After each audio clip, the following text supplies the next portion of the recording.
존경하는 해운대 구민 여러분, 더불어민주당 김미희 의원입니다.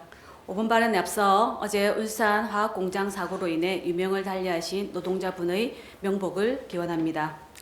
2022년 1월 산업 현장의 안전을 위해 도입된 중대재해처벌법이 시행 3년을 맞이했지만 현실은 여전히 녹록지 않습니다. 최근 유명 빵집의 한 청년 노동자가 일터에서 숨졌다는 소식을 또다시 접했습니다.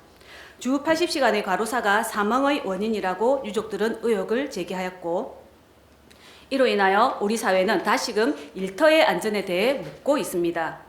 근로복지공단의 자료에 따르면 해당 사업장의 산재 건수는 2022년부터 올해 9월까지 63건이고 그중 60건이 업무 중 사고로 인한 산재였다는 사실입니다.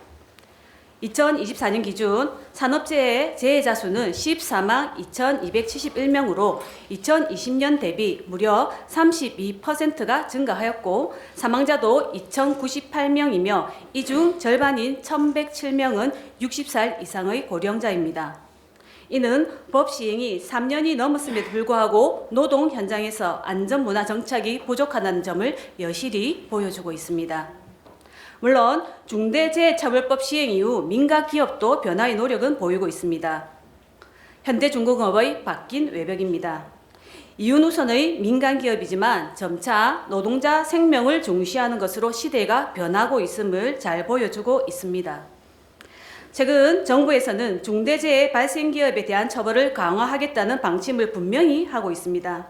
대통령은 반복되는 산재는 미필적 고의에 의한 살인에 가깝다고 언급하며 징벌적 과징금 신설 등 강력한 제재 수단을 검토하라고 지시했습니다.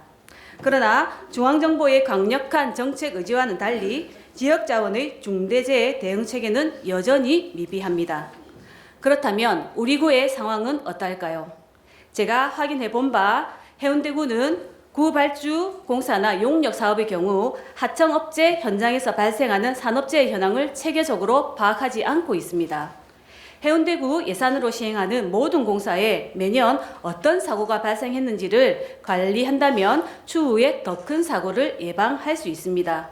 이는 단순한 통계가 아닌 중대재해처벌법 앞에서 해운대구가 공공의 의무를 다하고 있음을 나타내는 근거이자 나아갈 방향을 제시하는 나침반입니다.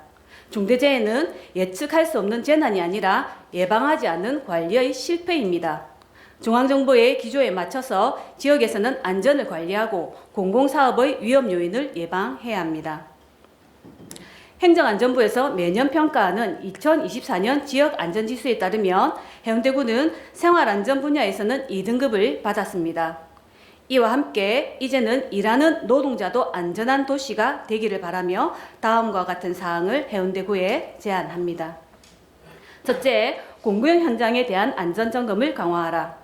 구청, 발주 사업 현장을 대상으로 정기점검을 실시하고 안전무시 7대 관행근절을 위해 공공영역에서 책임을 다해야 합니다.